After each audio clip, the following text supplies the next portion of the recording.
नमस्कार साथियों, आप सभी का पुनः साइकोलॉजी की क्लास में स्वागत है।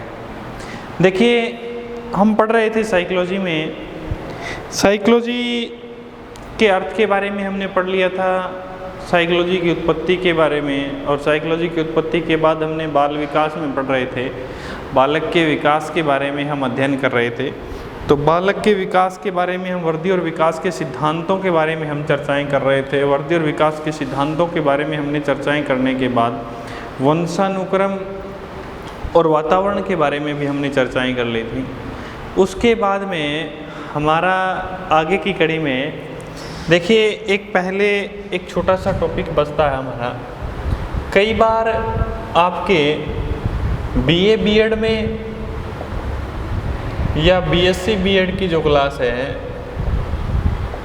और बीएसटीसी और सामान्य जो बीएड की क्लासें हैं, इन क्लासों की अगर हम बात करें, फर्स्ट ईयर, सेकेंड ईयर और फाइनल ईयर की, इन क्लासों में अगर हम बात करें तो मनोविज्ञान का जो एक क्वेश्चन कई बार रहता है कि जो मनोविज्ञान है वो मनोविज्ञान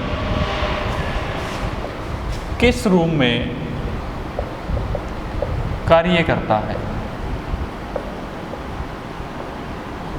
जबकि हम क्या पढ़ रहे हैं, हम मनोविज्ञान की एक शाखा पढ़ रहे हैं। उस शाखा को हम कहते हैं एजुकेशन साइकोलॉजी। एजुकेशन साइकोलॉजी, शिक्षा मनोविज्ञान।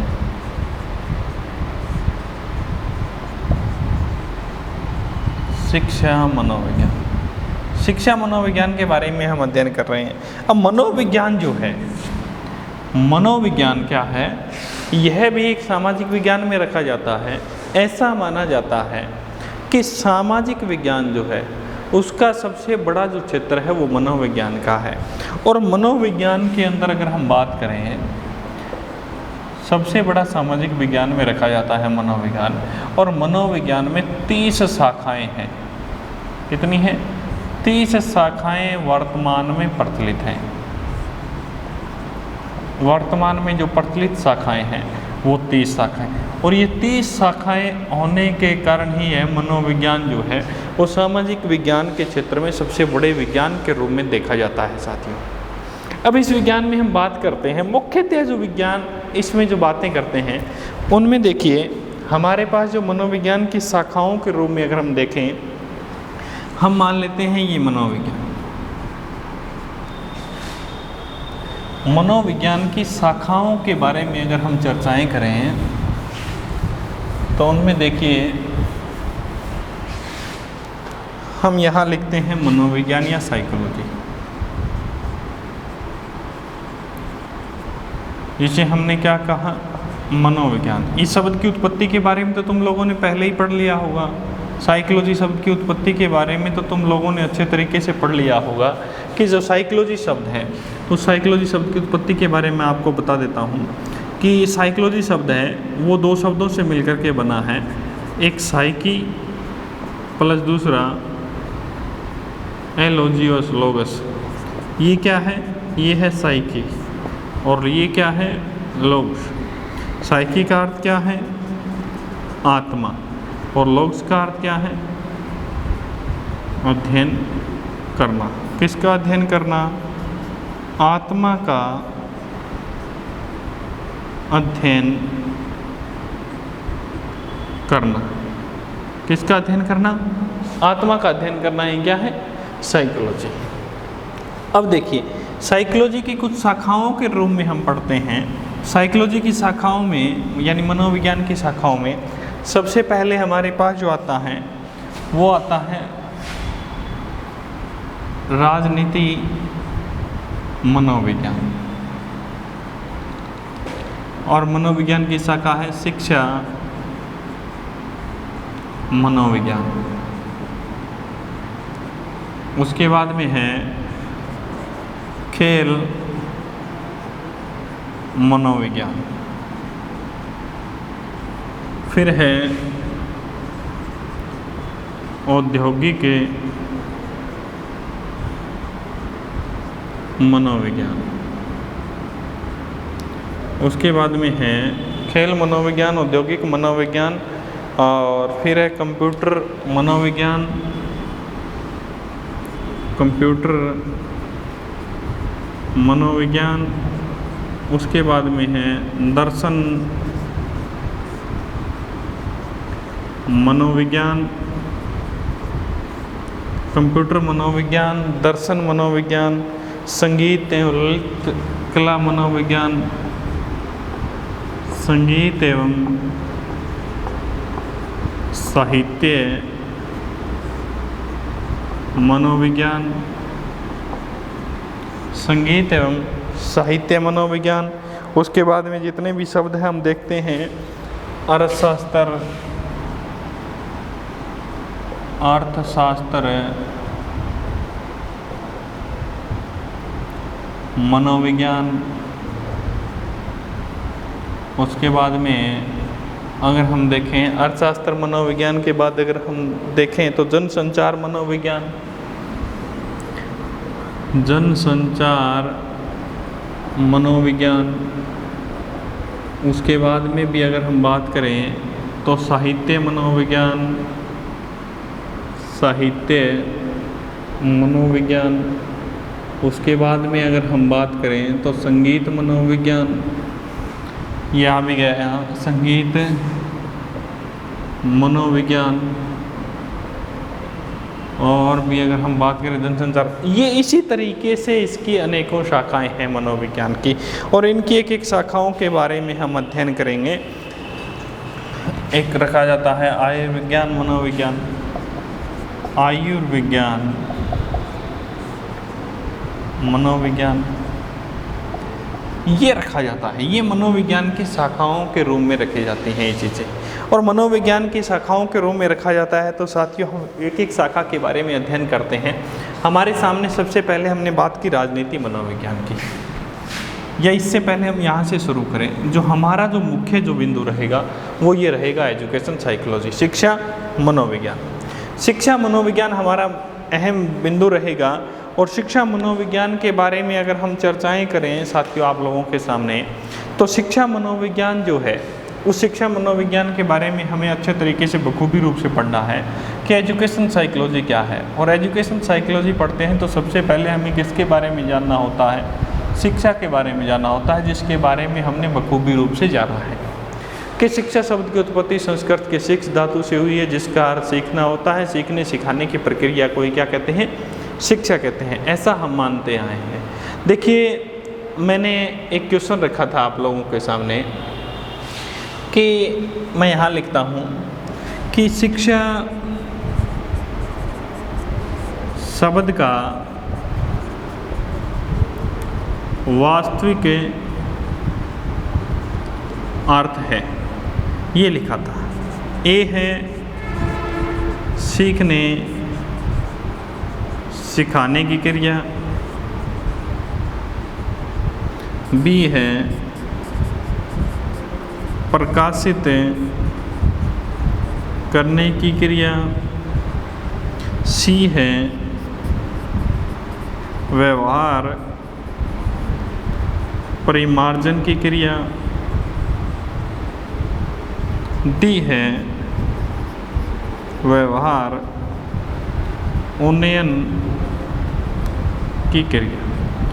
इन रूपों में हम अगर देखते हैं तो सबसे पहले हमारे शिक्षा शब्द का वास्तविक अर्थ क्या है। देखिए मैंने बताया था कि प्राचीन एजुकेशन की अगर हम बात करें तो गुरुकुलों में क्या होता था, एक जो शिक्षाएं दी जाती थी उन गुरुकुलों में जो गुरु होता था उस बालक को अंधकार से प्रकाश की ओर ले जाने का कार्य करता था। यानी जिस तरीके से एक बीज होता है उस बीज को अगर सही समय पे सही स्थान पे उचित जलवायु उचित वातावरण दिया जाए, उसे उचित समय पे पानी खाद जलवाष्प जितनी भी जो क्रियाएं होती हैं एक पौधे में, वो चीज़ें अगर उसे डाली जाएं तो वो सही तरीके से अंकुरित होगा कि नहीं होगा। अब जो वो सही तरीके से प्रस्फुटित होकर के आएगा, अंकुरित होकर के आएगा, तो उसी तरीके से जो बालक है वो बालक उस बीज के समान अपने अंदर उन शक्तियों को अपने जो शक्तियां हैं उन शक्तियों को अपने अंदर छिपाए हुए हैं। और जब वो शक्तियां हैं उन शक्तियों को वो बाहर प्रस्फुटित करता है। इसी कारण से विवेकानंद की एक परिभाषा है वो बहुत बार आई हुई है। स्वामी विवेकानंद के अनुसार देखिए, स्वामी विवेकानंद के अनुसार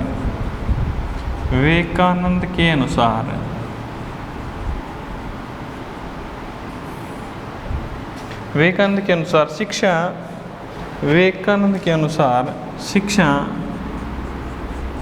प्राणी में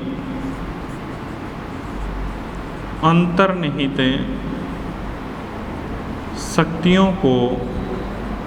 शक्तियों का बाहर प्रदर्शित करना है। ये किसने कहा? विवेकानंद ने। विवेकानंद के अनुसार शिक्षा प्राणी में अंतर्निहित जो शक्तियां हैं उन शक्तियों को कहाँ प्रदर्शित करना? बाहर प्रदर्शित करना ही क्या है? शिक्षा है। अब यहाँ देखिए, हम इस शब्द के अर्थ ये मनोविज्ञान है उसकी एक शाखा के रूप में पढ़ा जाता है शिक्षा मनोविज्ञान। उसी शिक्षा मनोविज्ञान के संबंध में हम जान रहे हैं। अब प्राणी के अंतर्निहित जो शक्तियां हैं उन शक्तियों को बाहर प्रदर्शित करना ही शिक्षा है, ऐसा स्वामी विवेकानंद जी मानते थे। अब अंतर्निहित शक्तियां कौन सी हैं? प्राणी के अंतर्मन में अनेकों विचार हैं, ऐसी भावनाएं हैं, ऐसे स्वरूप हैं, ऐसे संवेगात्मक स्वरूप हैं, मानसिक स्वरूप हैं। प्राणी के संवेगात्मक स्वरूप, प्राणी के मानसिक स्वरूप, प्राणी की शारीरिक क्रियाएं जब उनको बाहर प्रस्फुटित करता है तो ही वो क्या है? शिक्षा है। अब देखिए, मैं आप लोगों को बताऊं कि एक प्राणी है जो अच्छे से अच्छा दौड़ लेता है, जब उसे अवसर ही नहीं मिला दौड़ने का तो आप यकीन मानिए कि जब उसे अवसर ही नहीं मिला तो वो अपने आप के जो अंदर की जो योग्यता है उसे किस प्रकार से प्रदर्शित करेगा। एक ऐसा प्राणी है जो अच्छे से अच्छा गाना गा लेता है, जब उसे गाने का अवसर ही नहीं मिला तो अपने आप को कैसे, अपनी योग्यता को आगे कैसे प्रदर्शित करेगा। तो इसी तरीके से मैंने आप लोगों को बताया कि प्राणी, विवेकानंद के अनुसार भी अगर हम देखें तो प्राणी के अंतर्निहित हमारे अंदर क्या है? बहुत से ऐसे प्राणी हैं जिनके अंदर बहुत से ऐसे विचार होते हैं, बहुत सी ऐसी क्षमताएं होती हैं, बहुत सी ऐसी योग्यताएं होती हैं जो प्राणी के अंतर्मन में होती हैं। और वो अंतर्मन वाली जो योग्यताएं, जो शक्तियां होती हैं, वो शक्तियां प्राणी को एक उचित अवसर नहीं मिल पाने के कारण प्राणी उनको अपने उन जो विचार हैं प्राणी के और प्राणी की जो शक्तियां हैं उनको वो सही दिशा में नहीं ले जा सकता। और जब नहीं ले जा सकता क्योंकि उसे अवसर नहीं मिला, तो इसी कारण से स्वामी विवेकानंद ने कहा था कि प्राणी के अंतर्निहित शक्तियां हैं, उन शक्तियों को बाहर प्रदर्शित करना ही क्या है? शिक्षा है। उधर हम एक क्वेश्चन के बारे में आ रहे हैं। देखिए, इस तरीके के क्वेश्चन आते हैं और ऐसे क्वेश्चनों को हम सामान्य रूप में लेते हैं कि ये तो आसान सा क्वेश्चन है, हमारा हो जाएगा। ये देखिए, ये है आपका कंपटीशन लेवल का और ये आपका थ्योरेटिकल है, बीए बीएड का है, बीएससी बीएड का है और उसके साथ में BSTC first year second year में ऐसे क्वेश्चन पूछे जाते हैं। उसके बाद में जो बीएड फर्स्ट ईयर और सेकंड है उसमें भी ऐसे क्वेश्चन पूछे जाते हैं। देखिए, हम यहाँ वापस आते हैं। शिक्षा शब्द का वास्तविक अर्थ क्या है? सीखने सिखाने की प्रक्रिया सही है, गलत नहीं है। प्रकाशित करने वाली क्रिया, ये भी सही है। ये क्या है? ये बिल्कुल गलत है। और व्यवहार उन्नयन की क्रिया, ये बिल्कुल गलत है। अब गलत और सही का साथियों हम चुनाव करते हैं वो किस दृष्टि से करते हैं? देखिए कि सीखने सिखाने की क्रिया, ये चीज़ तो हम हमेशा से पढ़ते आए हैं कि शिक्षा शब्द का अर्थ संस्कृत के शिक्ष धातु से लिया गया है जिसका अर्थ सीखने सिखाने की प्रक्रिया है। जबकि मैंने इसका जो सही रूप होगा, ये क्वेश्चन आपका 80% सही है, जबकि ये क्वेश्चन आपका कितना है? 100% सही है।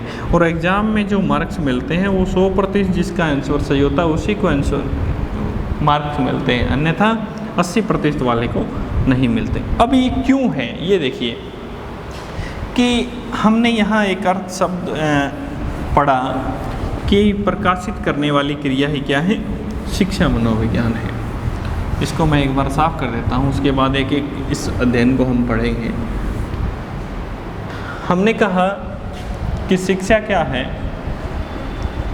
शिक्षा प्रकाशित करने वाली क्रिया है, प्रकाशित करने वाली क्रिया है। अब यहाँ साथियों प्रकाशित का जो अर्थ है वो परिमार्जन से लगाया जाता है। किससे लगाया जाता है? परिमार्जन से। और परिमार्जन का अर्थ जो लिया जाता है वो मांजने से लिया जाता है। किससे लिया जाता है? इसका पर्यायवाची, प्रकाशित का पर्यायवाची है परिमार्जन, और परिमार्जन का जो सही स्वरूप है वो मांजने से लिया जाता है। अब मांजने का अर्थ यानी हम यहाँ लेते हैं बर्तनों से, समझने के लिए किससे लेते हैं? बर्तनों से। बर्तन जब हम मांजते हैं तो उसमें एक अलग सी चमक सी पैदा हो जाती है, क्योंकि उनके अंदर पहले जो धूल मिट्टी के जो कण चढ़े रहते हैं उनको मांजने से उनके अंदर चमक सी आ जाती है। वो प्रकाश यानी अंधेरे से प्रकाश की ओर लेकर के चले उसको ले जाते हैं। तो उसी समय में हम कहते हैं कि गुरुकुल हुआ करते थे। क्या हुआ करते थे साथियों? गुरुकुल हुआ करते थे। गुरुकुल में जो गुरु होता था वो गुरु किसी जो बालक वो गुरु होता था उस बालक को अंधकार से, किससे? अंधकार जो होता था उससे किसकी ओर ले जाने का काम करता था? अंधकार से प्रकाश की ओर ले जाने का काम करता था। तो हम यहाँ कहें कि बालक को अंधेरे से किसकी ओर लेकर के जाता था? प्रकाश की ओर लेकर के जाने का काम करता था। ऐसा गुरुकुलों में होता था। गुरु जो होते थे बालक को शिक्षा देते थे, अंधकार से प्रकाश की ओर ले जाने की शिक्षाएं देते। तो हम यहाँ कहेंगे, जो हमने आंसर लिखा उस आंसर के ऊपर आप वापस आइए कि शिक्षा शब्द का अर्थ क्या है। ये जो सीखने सिखाने की प्रक्रिया ये तो हमेशा से चलती आ रही है। अब उसका जो अर्थ 4 शब्दों में आप लोगों ने अर्थ लगाया उसको समझिए।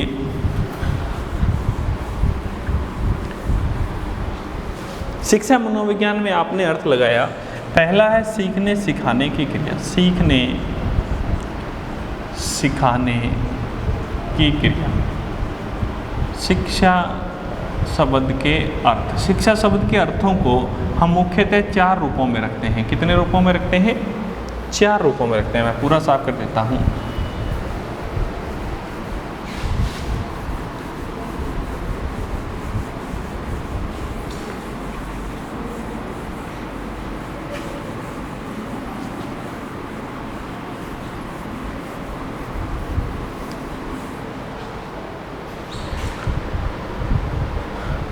शिक्षा शब्द के अर्थ, इसके अर्थों को देखें तो हम कितने भागों में रखते हैं? 4 भागों में रखते हैं। पहला है संकुचित अर्थ। क्या है? संकुचित अर्थ। दूसरा है वास्तविक अर्थ। दूसरा क्या है? वास्तविक अर्थ। तीसरा है व्यापक अर्थ। तीसरा क्या है? व्यापक अर्थ। चौथा है संकीर्ण अर्थ। संकीर्ण अर्थ। इन 4 अर्थों में रखते हैं हम शिक्षा को। पहला है संकुचित अर्थ, दूसरा वास्तविक अर्थ, तीसरा व्यापक अर्थ और चौथा संकीर्ण अर्थ। या हम इसको यहाँ संकीर्ण अर्थ की जगह संकुचित सामान्य अर्थ में देखें। यह है सामान्य अर्थ। 4 भागों में ले लिया। पहला क्या है? संकुचित अर्थ, यानी जो हमारी बालक का किसी विद्यालय या महाविद्यालय, विद्यालय या महाविद्यालय में शिक्षा ग्रहण करना, किसी विद्यालय या महाविद्यालय में शिक्षा ग्रहण करना क्या है? संकुचित अर्थ। वास्तविक अर्थ क्या है? जो अभी हमने पढ़ा था, बालक का अंधकार से प्रकाश की ओर, अंधकार से प्रकाश की ओर जाना, या फिर मैं यहाँ लिखूँ प्रकाशित करने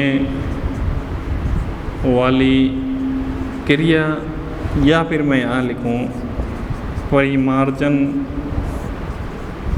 परिमार्जन करने वाली क्रिया। उसके बाद में व्यापक अर्थ में मैं लिखूं बालक या प्राणी का प्रत्येक स्थान पर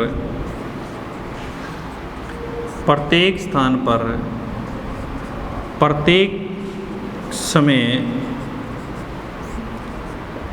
यथासंभव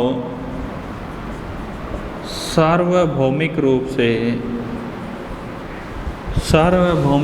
से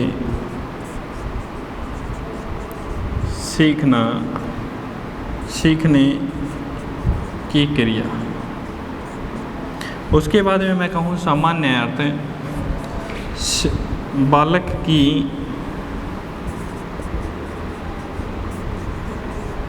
सीखने सिखाने की क्रिया। अक्सर हमारा क्या है, सबसे ज़्यादा जो ध्यान जाता है वो इसी पे जाता है, यानी बालक की क्या है, सीखने सिखाने की क्रिया। क्योंकि हम पढ़ते हैं, शिक्षा शब्द को पढ़ते हैं तो हमारे पास दो ही शब्द मिलते हैं। इसकी उत्पत्ति के बारे में पढ़ते हैं तो इसकी उत्पत्ति किसकी धातु से, संस्कृत के किस धातु से मानी जाती है, शिक्षित, जिसका अर्थ हम क्या कहते हैं, सीखने से लगाया जाता है। अब सीखने से लगाया जाता है तो हमने यहाँ पे क्या किया है, बालक की सीखने सिखाने की क्रिया। अब बालक की सीखने सिखाने की क्रिया है मान लेते हैं, लेकिन ये इसका क्या है, सामान्य अर्थ है। ये इसका क्या है साथियों, सामान्य अर्थ है। बालक की सीखने सिखाने की क्रिया सामान्य अर्थ के रूप में रखी जाती है। ऊपर वाला सबसे पहले यहाँ आपने आंसर दिया, मैंने ये नहीं कहा कि गलत है, लेकिन ये इसका आंसर 80% सही है। लेकिन एग्ज़ाम में हमें जो मार्क्स मिलते हैं वो 100% जो आंसर सही होता है। जो वास्तविक आंसर क्वेश्चन को समझना है कि शिक्षा का संकीर्ण अर्थ क्या है, संकीर्ण या समुचित अर्थ क्या है, और शिक्षा का वास्तविक अर्थ क्या है, शिक्षा का व्यापक अर्थ क्या है और शिक्षा का सामान्य अर्थ क्या है। इसमें सबसे पहले संकुचित अर्थ में देखिए, यानी छोटे स्तर के वर्ग, जो हम बालक को किसी विद्यालय में, कहीं विद्यालय में शिक्षा ग्रहण कर रहा है या किसी महाविद्यालय में जो शिक्षा ग्रहण करता है प्राणी, वो उसका बिल्कुल संकीर्ण रूप है, संकुचित रूप है। यानी बालक जो शिक्षाएं यहाँ पे ग्रहण कर रहा है वो एक वर्तमान पाठ्यक्रम के अनुसार जो शिक्षाएं ग्रहण कर रहा है, उसे किसी बाह्य आवरण से नहीं जोड़ा जा रहा है। वो केवल और केवल उस पाठ्यक्रम तक सीमित रह करके ही शिक्षा ग्रहण कर रहा है, न कि वो किसी बाह्य आवरण से जुड़ रहा है उस समय। तो ये पहला है हमारा बालक के संकुचित अर्थ। क्योंकि किसी विद्यालय में जाएगा, मान के चलिए हमने बालक को पहली कक्षा में प्रवेश दिलवाया है। अब पहली कक्षा में उसे प्रवेश दिलवाया है तो वो अगर उसमें जो मुख्य रूप से जो पाठ्यक्रम निर्धारित है वो उसको पढ़ेगा तो ही वो अगली कक्षा में प्रवेश का हकदार होगा, अन्यथा नहीं होगा। तो इसका ये क्या हो गया, संकुचित अर्थ हो गया। अगर हम यहाँ इस शिक्षा में बात करें संस्कारों की, अगर इस शिक्षा में बात करें संस्कृति की, अगर इस शिक्षा में बात करें समाज की, तो वो बातें बालक किसी भी हालात में नहीं सीख सकता। क्योंकि यहाँ पे जो शिक्षा का जो स्वरूप है वो क्या है, संकुचित है। जो अर्थ हमने पढ़ा है, जो वास्तविक अर्थ पढ़ा है, वो जो है वो है ये बालक का अंधकार से प्रकाश की ओर जाने वाली या प्रकाशित करने वाली क्रिया है। तो इसी तरीके से बालक का किसी विद्यालय में, विद्यालय के बाद वो किसी महाविद्यालय में जाएगा। यहाँ पहली कक्षा से क्यों, यहाँ 10वीं कक्षा से ले लीजिए। बालक 10वीं कक्षा में अगर परीक्षा देगा, उसे के पास कितने ही संस्कार हैं, उसके पास कितनी भी बड़ी संस्कृति है, लेकिन जब तक वो 10वीं कक्षा की परीक्षा दे करके पास नहीं होगा एक सही दृष्टिकोण, यानी जो एग्ज़ाम देगा वो अपनी क्रिया, जो संभावित क्रिया है उसको वो पार नहीं करेगा, तब तक आप मान करके चलिए वो अगली क्लास में क्रमोन्नत नहीं हो सकता। उसी तरीके से किसी महाविद्यालय की जो शिक्षा है, तो यानी प्राणी की जो संकुचित अर्थ, बिल्कुल संकुचित अर्थ जो हम एजुकेशन ग्रहण कर रहे हैं वो शिक्षा का बिल्कुल क्या है, संकुचित अर्थ है। उसके बाद में देखिए वास्तविक अर्थ। क्वेश्चन हमारा यही था कि शिक्षा का वास्तविक अर्थ क्या है। वास्तविक अर्थ में देखें तो बालक का जो अंधकार है, बालक को अंधेरे से किसकी ओर, प्रकाश की ओर जाना, यानी प्रकाशित करने की क्रिया को ही क्या कहते हैं, शिक्षा कहते हैं। कौन से अर्थ में, वास्तविक अर्थ में। बालक जो है वो अंधकार से प्रकाश की ओर जाने की क्रिया को ही शिक्षा कहते हैं। बालक की क्रियाओं में देखिए, हमने यहाँ पे अर्थ आपको पहले समझाया भी था कि बालक को क्या है, परिमार्जन की क्रिया या प्रकाशित की क्रिया, हमने देखिए यहाँ पे मैंने लिखा हुआ भी है नीचे, परिमार्जन की क्रिया या फिर प्रकाशित करने वाली क्रिया या फिर परिमार्जन। यानी बालक को मैंने यहाँ पे एक एग्जाम्पल दिया था कि परिमार्जन जो शब्द है वो मांजने से लिया गया है। मांजने का तात्पर्य जिस प्रकार से एक बर्तन है वो मैला हो जाता है तो उसमें जब हम मांजते हैं तो उसमें एक चमक सी आ जाती है, यानी अंधेरे से प्रकाश की ओर गति कर जाता है। तो उसी तरीके से बालक का अगर परिमार्जन करेंगे, बालक को उचित तरीके से, जिस तरीके से बीज रूपी शक्तियाँ पाई जाती हैं मैंने बताया बालक के अंदर, अगर उसको सही उचित हवा जल वायु का जो चीज़ें दी जाती हैं एक बीज को अंकुरित होने के लिए, अगर वो सही चीज़ें सही समय पे यथासंभव अगर दी जाए तो बालक उसी तरीके से अपना विकास को आगे बढ़ा सकता है। व्यापक अर्थ बड़े स्तर पे देखें तो यहाँ शिक्षा का अर्थ हमने सीखने से तो ले ही लिया था, क्योंकि शिक्षा शब्द संस्कृत के शिक्ष धातु से बना है जिसका अर्थ क्या है, सीखना है। अब प्राणी तो सीखता तो हर समय रहता है, हर पल सीखता है, तो प्राणी का हर पल सीखना, हर समय पे सीखना क्या है, सार्वभौमिक अर्थ। तो उसके बाद में सामान्य अर्थ में देखें तो बालक की सीखने सिखाने की क्रिया कौन से अर्थ में रखी जाती है, सामान्य अर्थ में रखी जाती है कि प्राणी का सीखने सिखाने का स्वरूप। तो इसी रूम में हम देखें साथियों, शिक्षा शब्द के जो अर्थ है उसको 4 रूपों में रखे जाते हैं। पहला सामान्य अर्थ में, दूसरा संकुचित अर्थ में, तीसरा व्यापक अर्थ में और चौथा वास्तविक अर्थ में। जबकि क्वेश्चन अगर पूछता है कि शिक्षा का सामान्य अर्थ क्या है तो हमारा वहाँ पे आंसर सीधा और सीधा कहाँ जाएगा, सीखने सिखाने की क्रिया। अगर वो पूछता है कि शिक्षा का वास्तविक अर्थ क्या है तो बालक को प्रकाशित करने की क्रिया या फिर परिमार्जन करने की क्रिया। अगर वो पूछता है बालक का शिक्षा का संकीर्ण अर्थ क्या है तो शिक्षा का संकीर्ण अर्थ है किसी निजी विद्यालय या महाविद्यालयों की शिक्षा। या वो पूछता है शिक्षा का व्यापक अर्थ क्या है तो प्राणी का हर जगह पे, हर स्थान पे यथासंभव सीखना। धन्यवाद साथियों, मिलते हैं अगले वीडियो के साथ।